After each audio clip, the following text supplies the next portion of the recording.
Space Steward. "Carry your bags, sir?" The gentleman tourist in the space harbor looked at the youth who had stepped out of the night. Although the boy's clothes weren't as fine, perhaps, as those of the other baggage carriers, there was something about him which appealed to the man. The boy had a wiry, athletic build, and his gray, sincere eyes shone with spirit and good nature. "Sure, son," the big, white-thatched man said, smiling. "Suite 8, B deck." "B deck," Jim Vance echoed. "Thank you, sir." He hoisted the bags easily in his strong arms. Then, handing his patron one half of a baggage check, he headed briskly for the concrete pit where the throbbing spaceship rested on torpedo-like tail fins. Jim was in a tingle of excitement. This was his first customer on B deck. He'd get a first-rate view of the Hercules' luxury quarters. Jim always swallowed hard when he neared the astronaut. She was so incredibly big, so very much like the massiveness of space which was her real home. Though the Hercules was carrying some space freight this trip, she was mainly a tourist vessel, and her destination was Venus. "I'd give anything if I could make one trip into deep space," he thought fervently as he stepped into the outside elevator and was carried far above the brightly lighted Miami spaceport. For an instant, he seemed to share a kinship with the silent stars that encircled him like a speckled bowl. Getting off on B deck, Jim walked slowly along the polished corridor toward Suite 8. The finery of the deck fairly numbed his senses. While studying the turquoise carpet underfoot, his eyes shifted to his worn shoes, and then he felt out of place. It took money to go into space. If not that, at least it took extensive training to be a crewman. He had neither money nor training, not even a family. Not that Jim Vance was ready to cry about it, though. He had long ago accepted his lot without complaint. A senior-grade lieutenant stopped him outside of Suite 8. He wore a square red mustache, and he neatly filled a uniform of gray flannel with gold piping. "We're blasting off at 0800 sharp, son," he said. "Better remind your patron to get aboard." "I will, sir," Jim returned. For a moment he felt like a full-fledged crewman taking orders. He liked the feel of it, and he wished desperately that it were so. He went into the suite and set down the bags. His eyes roved over the rich trimmings, the deep honeycomb rubber cushions. An oval port looked out on the winking night lights of the coast city. There were 2 other rooms in the luxury quarters. The hideaway degravity cot in the main compartment had already been pulled out of the wall by a steward, but its front clamps were not yet snapped to the floor. Jim closed the light beryllium door of the compartment and tried out the cot. He sank down into its cloud-like softness. As he lay there dreaming of worlds beyond Earth, suddenly the front end of the cot swung upward. In trying to scramble out before he was closed up in the wall, he was sent spinning into the air by the powerful spring action of the cot. His head cracked solidly against the metal wall, and he saw more stars than there were in the night. He lay in a daze for some time, stupefied, not realizing the passing of time. What finally roused him was the sensation of vibrating like a milkshake in a mixer. The floor beneath him throbbed like the surface of the Atlantic Ocean just beyond. Jim didn't have to be a spaceman to know that the Hercules was about to blast off. Cold sweat flowed over him as he realized he could not leave the ship in time. The only thing he could do was prepare himself for the shock of the blast-off. He yanked down the degravity cot again, making certain this time that it was clamped to the floor. He guessed that all he had to do was recline on the cot as he had before and strap himself down with the black leather bands and plastic buckles. He had scarcely done this before the pit of his stomach seemed to dive into his shoes, and he felt that exhilarating first minute of acceleration he had read so much about. When this was over, he knew the Hercules had climbed above the bulk of Earth's atmosphere and was leveling off on a horizontal curve from the planet's surface. The rotation of the Earth would give the spaceship a final boost into the deeps. When Jim's stomach quieted, he unbuckled and attempted to get to his feet. The motion sent him flying up into the air. It then struck him that he had forgotten about the weightlessness of space. Some ships had artificial gravity in them, but because the Hercules was chiefly a pleasure ship, the tourists preferred to rough it. Jim almost became panicky in his efforts to right himself. His forehead grew hot, although the cool atmosphere of the compartment was comfortable. He guessed that it wasn't entirely the shock of no gravity that was making him sweat. He was thinking about his unpaid passage on the Hercules. "I'm a stowaway," he thought. "I'll be sent to jail for this." He had read about the severe penalty for trying to hitch a ride on a space vessel. This was because weight was critical, and the addition of just a few pounds could prevent the rocket fuel from pushing the ship to its distant port, could even cause disaster. Jim felt his head where he had taken the near knockout blow. There was only a small bump. Who would ever believe his story of what had really happened? Besides, he'd had no business trying out the degravity cot. While he was pondering what he should do, there was a rap on the door of the suite. Jim slunk against the far wall, dreading to be found out. "Are you all right, Mr. Bowers?" came a deep voice. Jim opened his mouth to reply, but only a wordless croak came out. The door swung open, and a husky steward with a young face swam in. At sight of Jim, a surprised look crossed his features. "What are you doing here?" he blurted. "Where's Mr. Bowers?" Jim felt as though he were in a crazy dream. The steward was floating toward him like a phantom in a nightmare, while he himself was like a desperate fish without fins in this strange sea of weightlessness.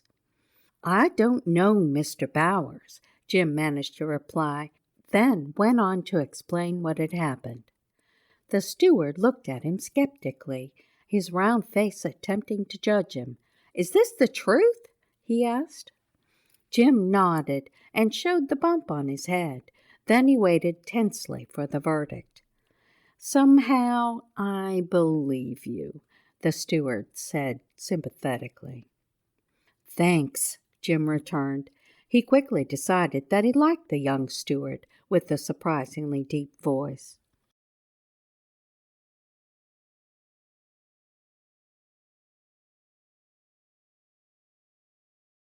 The steward looked thoughtful.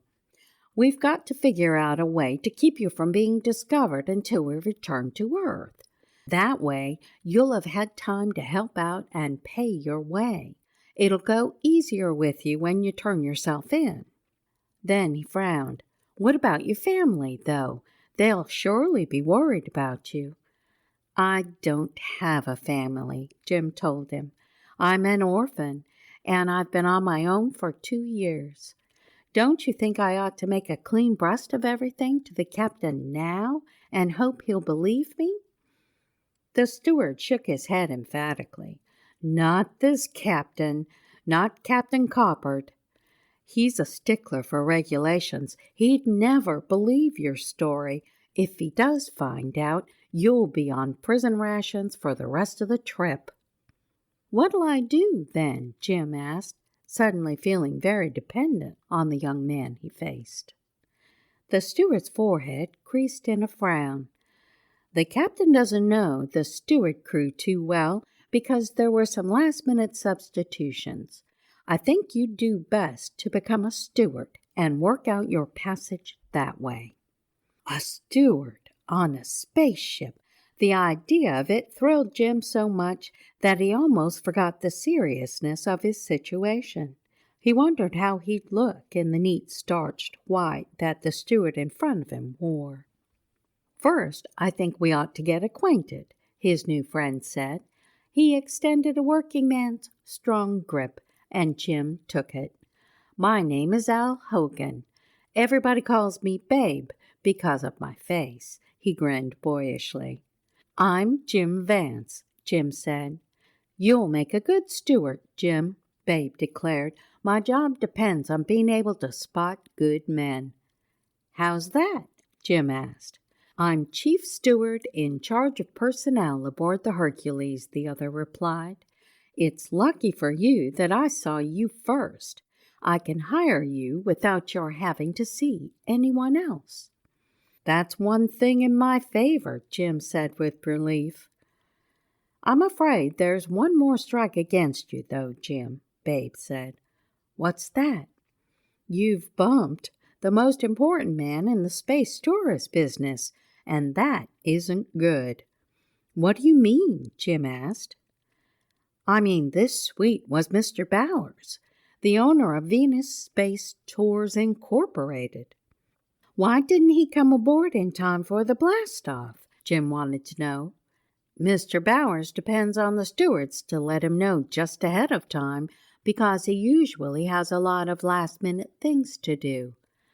"I didn't even know who he was," Jim said. "Wow, what a mistake to make."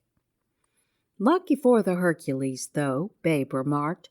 "Your weight has canceled out his. There's another rub, though.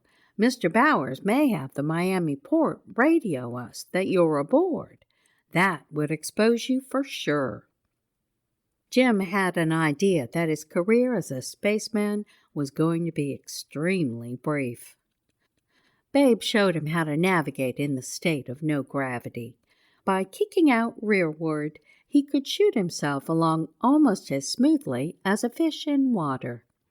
"Come with me," Babe said, "and let's get you started as a steward. You can bunk in my extra cot. There was an odd number of men this trip, leaving the spare bed." Babe locked the door of Mr. Bowers' suite so that no one would be curious about him. He told Jim that Mr. Bowers very rarely mixed with the passengers or crew. For this reason, he would not likely be missed. Babe kept Jim out of sight of the other crewmen and hurriedly got him fitted into a steward's white uniform. "Your job will be to show the tourists how to get along in the spaceship," Babe told him. Jim went around with Babe to learn the ropes. Some of the steward's friends looked at Jim curiously and asked about him. Babe satisfied them by saying that Jim was a last-minute addition. The first jobs Jim and Babe had to take care of were several cases of space sickness. Lack of gravity did funny things to the balancing mechanism in the ear and often made amateur space travelers feel as though they were coming apart. A dose of medicine usually fixed them up. Jim was glad that he himself did not suffer from this affliction. Jim watched Babe instruct a gentleman how to take a nap without using a couch. The only thing the man needed was a short cord secured to his ankle and to a ring on the compartment wall to make sure that his breathing did not cause him to float off. For night sleeping, Jim was told, most people preferred using the standard sleeping bag-type cots. "How about some lunch?" Babe asked Jim when they had left the passenger relaxing in midair. "We'll have to get ours before the tourists come in." "I'm all for it," Jim replied. As they swam toward the crewman's mess, Babe said, "This is your crucial meal, Jim. If you get by this one without anyone getting curious about you, I don't believe you'll have to worry about them any more." "I have my fingers crossed." He was going to need all the luck he could get, he realized, as they navigated into the mess compartment. Across the room from them was the officer with the square red mustache, who had spoken to him as he carried Mr. Bower's bags into Suite 8. He whispered to Babe about the officer. Babe told him that there was a good chance of avoiding him, since the officers sat at one table and the stewards at another. Jim was fascinated by his first meal in space. Everyone strapped himself to his seat so that he could stay put. Then the cooks brought in individual plates which adhered to the metallic tabletop by magnetism. Each bite of food was impaled on a toothpick stuck into a sponge rubber mat which was fastened to the plate. As Jim ate with tongs and sucked his drink from a closed container, he was careful to avoid the roving eyes of the officer with the red mustache. Jim was glad that the other stewards weren't inquisitive about him. They appeared hungry and weren't talkative.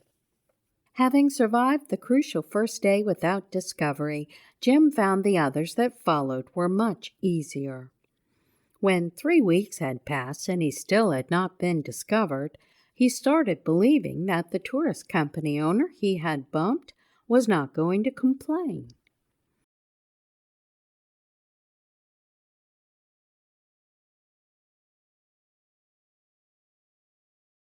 But one day late in the voyage, Jim and Babe happened to run into a very important person in the corridor on the way to mess.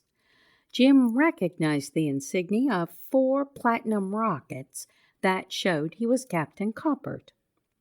It was Jim's first face-to-face meeting with the officer.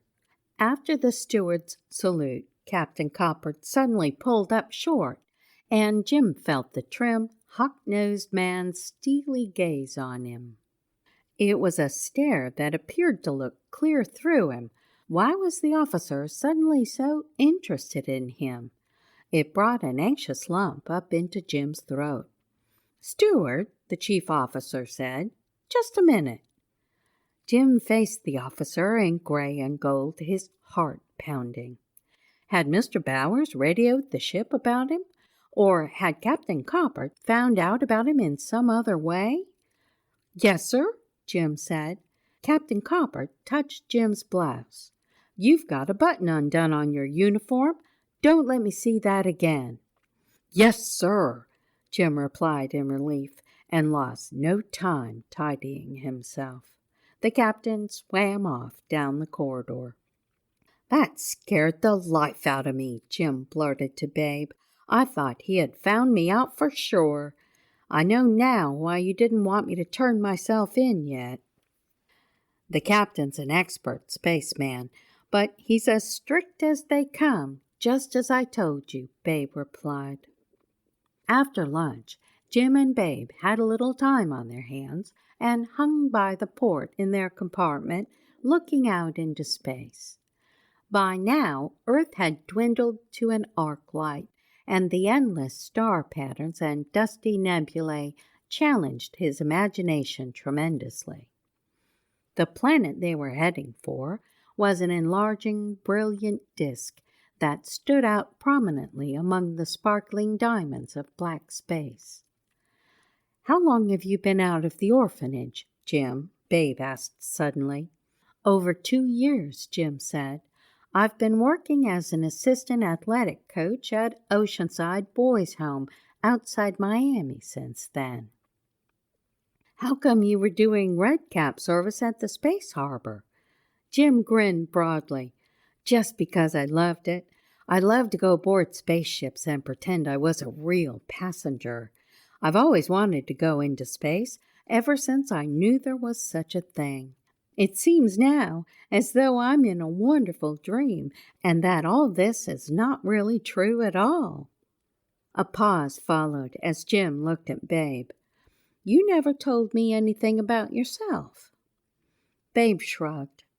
"There's not much to tell. I'm 32, unmarried, been going into space since I was 17. Like you, I have space in my blood, and I hope I'll be rocketing until I'm 80. Jim had a multitude of services to do for his patrons before the end of the trip. He had a half-dozen mild cases of collision, resulting from tourists carelessly bumping into the walls of their compartments, not realizing their increased powers in free fall. On another occasion, a traveler had failed to hitch onto a wall ring during a nap and had floated down the corridor half the length of the ship. A child had a minor case of radiation burn when he wandered into a restricted compartment next to the atomic reactor. The trip was nearly over in a few weeks' time, for the Hercules was traveling the way of the straight line and crossing the orbits of the other planets. The day of landing, Jim and Babe looked out of the port in their compartment at a pearly mist. The sensation of weight had returned with the cutting in of the rocket motors. "How long before we touch down?" Jim asked. "Several hours yet," Babe replied. "We've got to circle the planet several times to break our speed. If we were to go straight down through this pea soup, the friction would turn us red hot." Jim was glad when they were dropping at respectable speed directly down. The landing, moments later, in the Colony Space Harbor was made safely. After Jim and Babe had made their rounds readying the passengers for debarkation, a voice came over the wall microphone. "Steward Al Hogan, report to Captain Copper's suite right away." Jim and Babe exchanged anxious glances, but did not speak as Babe left the compartment. Jim wondered if his secret had been discovered at this last moment. His concern was more for Babe than for himself. It would be an awful thing for Babe to have to pay the penalty for helping him. To take his mind off his concern, Jim went to the side port for his first sight of Venus. Although the upper layers of the atmosphere were impenetrably dense, the air at ground level was clear except for occasional wisps of vapor floating by. The intense rising heat gave a shimmering effect to the canyon landscape. When Babe returned, he eased Jim's mind with a grin. "How'd you like to make the cable car tour with me, Jim?" he asked. "I'm all for it," Jim said, greatly relieved that Babe had nothing bad to report. "One of the regular cable car drivers is sick and can't make the trip," Babe went on. "Captain Copper knew I'd had experience driving the car a few times before and asked me if I wanted to make some overtime pay." "When do we start?" Jim asked eagerly. "In a few hours, after the tourists have had time to rest up from the landing." 5 hours later, Jim and Babe were helping tourists into breathing outfits. There wasn't enough oxygen in Venus's atmosphere to support life from Earth, although the planet had animal life of its own. The apparatus was a light helmet with an attachment covering the nose of the wearer. The gadget contained 2 slender tubes which fitted into the nostrils and supplied them with oxygen from shoulder tanks. Also attached to the helmet were dark lenses for protecting the eyes from the extreme brilliance. As they left the ship, Jim saw that almost all of the many buildings of the settlement were clustered about the rim of the space harbor. Venus was still in the pioneer stage of development. The only persons living permanently on the planet were scientists, engineers, and tourist workers. The harbor lay on a broad, high plateau. On 3 sides of it, precipices dropped away sharply into deep canyons. It took Jim a while to get used to the oppressive hotness of the atmosphere. It was like breathing fire each time he took a breath through his mouth. Babe instructed him and the others to breathe only through their noses in order to avoid the discomfort. Babe led the party toward one of the edges of the plateau where the cable car rested, 100 feet or so from the cliff. Its overhead cable extended out as far as Jim could see into the deep country.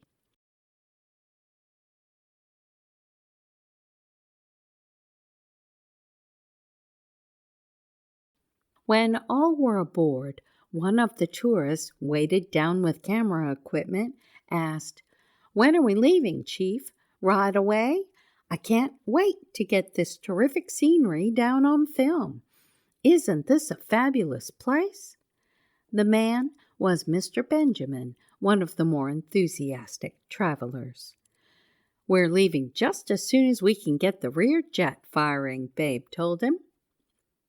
He led Jim into the foremost of 2 plexiglass-enclosed driver's quarters that were located at each end of the car. Jim saw that only a single lever was used to control the cable car. There was a radio set for contact with the space harbor if this were necessary. Babe turned on the ignition and shoved the lever. The car began gliding over the ground toward the edge of the precipice. "A child can run this," he said. "One jet behind to push us forward, one in front to slow us down." Jim felt his knees go weak in tingling anticipation as the car swung out into empty space, with only its slender overhead cable as a support for 40 people. Babe presently let Jim try the control lever. Jim could hear the hollow swoosh of the rear jet as it shot the car along, and he could hear the singing of the cable as the car rolled smoothly on its fine overhead bearings. "We seem to be going uphill," Jim commented. "We are," Babe said. "We're heading for Point Luna, which is 1,000 feet higher than where we started." "I don't see how they ever got this cable in place," Jim said. "I've heard that it wasn't too much of a job using helicopters," Babe explained. "It was worth the trouble because the tourist revenue from it has helped the building projects here." Reaching Point Luna, the car was stopped and the tourists got out to look over the view. The space harbor was only a miniature tongue of land beyond the vast spread of canyon behind them. Babe pointed out the great crimson desert in the distance, which looked to Jim like a sea of fire as the heat waves rose from it up into the white sky. Jim thought it odd not seeing a sun up here. He knew the planet was forever shut off from any view of the outer magnificent solar system because of its dense atmosphere. The car moved on again, and presently a flock of snow-white birds began circling about. Jim knew these to be the Venus albatrosses, which often accompanied the cable car. The next peak reached was Point Hastings, named for the man who had first set foot on Venus.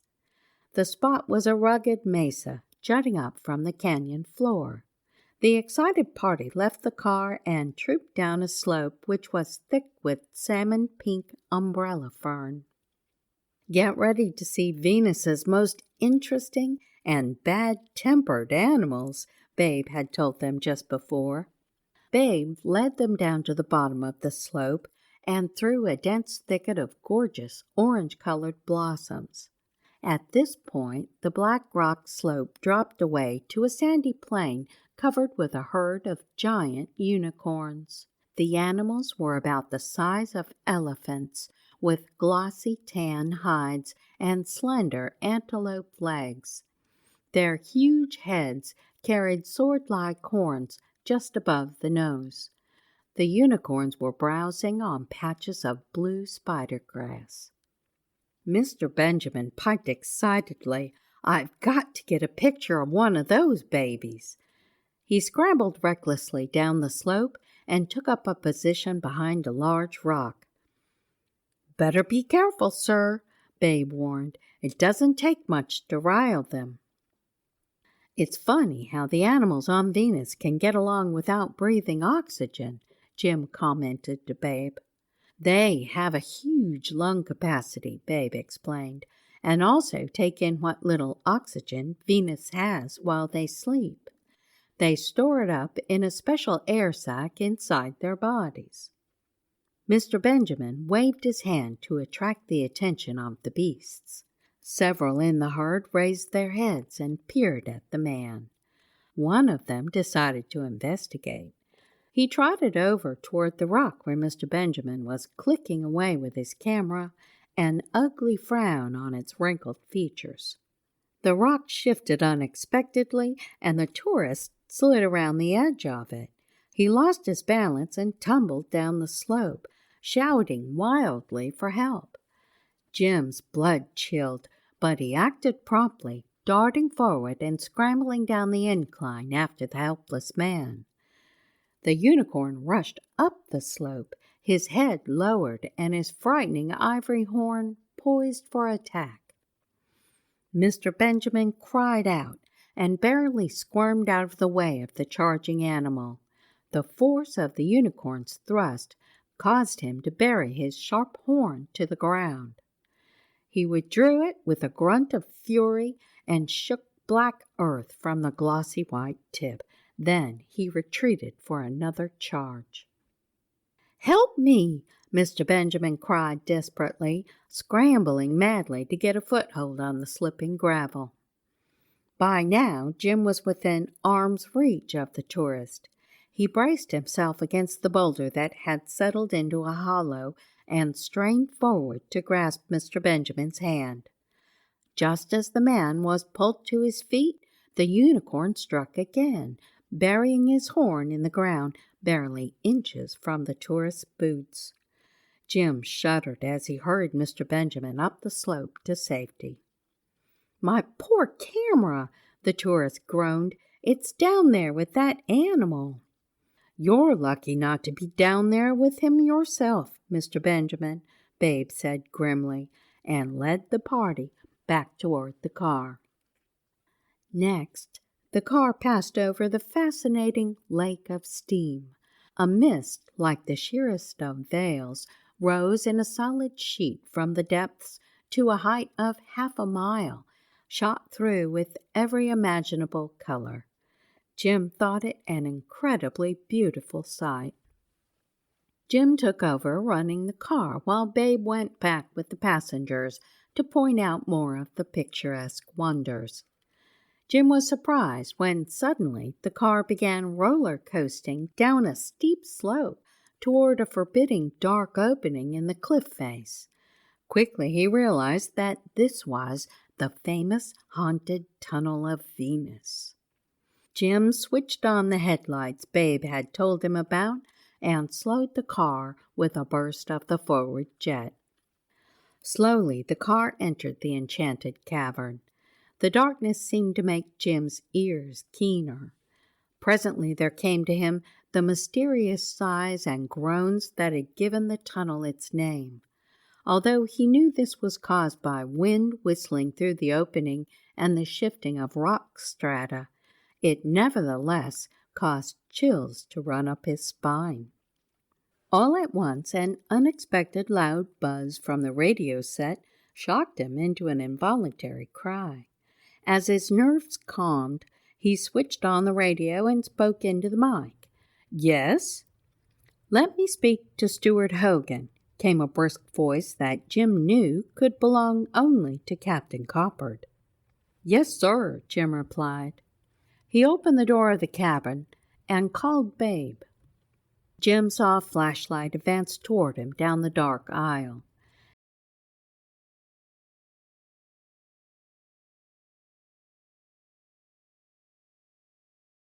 "It's Captain Coppard," Jim whispered. "Hogan speaking," Babe said into the mic. "Steward," the chief officer of the Hercules said, "who is the young man with you?" Jim's heart seemed to give a final quiver and go dead inside of him. "Jim Vance, sir," Babe answered. "I don't find him on my roster of personnel," snapped the officer. "He isn't on it, sir," Babe admitted manfully. "Then he's a stowaway?" "Yes, sir," Babe said reluctantly. You realize the consequences of stowing away on a spaceship, don't you, Hogan? Yes, sir, Babe said. Remind your young friend of it, then, so he will be prepared for what happens when the cable car gets back. The two of you will return immediately to the colony. That is all. There was a pall of silence for several seconds after the captain's stern order. Jim could hear Babe's tense breathing in the darkness. They finally caught us, Jim murmured, and you'll have to pay for helping me. I'd do it all over again, Jim, Babe said firmly. You're a real friend, Babe, Jim told him. Babe went out and explained to the tourists that they had to return at once to the space harbor. The stewards went back to the duplicate driver's quarters at the other end of the car, and Babe started the car out of the haunted tunnel. As they drove back, both he and Babe gloomily silent, Jim was thinking that he had satisfied its lifelong ambition for a short while, anyway. It had been great while it lasted. After they passed Point Luna, a flock of albatrosses gathered around the car again. The birds' curiosity made them bolder than usual, and some of them flew directly in front of the car. Jim heard sickening thumps as some of the careless birds were battered by the speeding car. Both he and Babe shook their heads regretfully. Jim looked ahead where the space harbor was rapidly growing closer as they swept downhill. Guess we'd better slow down, or we'll go crashing into everything down there, Babe said. He shoved the lever to brake the car, but nothing happened. Something's wrong, Babe shouted hoarsely. I can't stop this thing. In his imagination, Jim could see them tearing loose from the cable when they reached land and hurtling down into the spaceport. The destruction would be staggering. Something's plugged up the forward rocket tube, Babe exclaimed. One of the albatrosses must have been caught in it, Jim burst out. It must be that, Babe agreed. There's only one thing to do. Get the bird out of there double quick. How are you going to do it? Climb out the front of the car through the window, Babe said, flinging up the pane in front of them. The hot air swept them back as though they had suddenly opened the door of a blast furnace. I can do it easier than you can, Jim said. I'm lighter and slenderer. He was also thinking of the debt he owed Babe for helping him all this time. Nothing doing, Babe retorted. I'm the responsible one on this tour. Jim heard a battering at the door and saw some of their passengers trying to force themselves into the cabin. Babe opened the door a crack and pleaded with them for calmness. In those few seconds, Jim acted quickly. First, he shut off the forward jet completely. Then he began scrambling through the window out onto the front of the car. The wind cut him unmercifully. Projections across the front of the cable car gave him handholds, enabling him to crawl downward. Suddenly, the driving wind whipped Jim's nosepiece away and left it dangling from his helmet. He automatically gulped in a mouth of searing, oxygenless air. It tore at his lungs and gagged him suffocatingly. He held his breath, grateful for the underwater swimming he had done at the Oceanside Boys' Home. Jim stretched downward and reached the nozzle of the jet tube. He shoved his hand into it. The heat of the tube caused him to cry out in agony. Just as he was about to give up, his burned fingers felt something soft, feathers. His hands plunged forward still deeper into the tube and closed around the mangled fowl. He tugged with all his might and finally withdrew the broken mass. His arm was beet red and paining fiercely. He began the tortured climb back up into the car. His lungs were bursting for air. Every touch of his seared hand caused him to groan in pain. Just as he climbed free of the tube, A burst of red flame poured from the nozzle.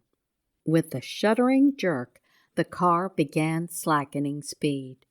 Jim knew Babe had thrown the jet's full power as soon as Jim had cleared the tube. When Jim reached the window, Babe leaned out and pulled him into the car. Jim sagged in the extra seat, staring dumbly at the nearing spaceport plateau. "Will we make it?" he gasped, feeling the sharp braking force of the forward rocket. "We'll make it all right, thanks to you," Jim heard Babe say. Then everything whirled before his eyes, and he blacked out from lack of air and the strain of his grueling experience.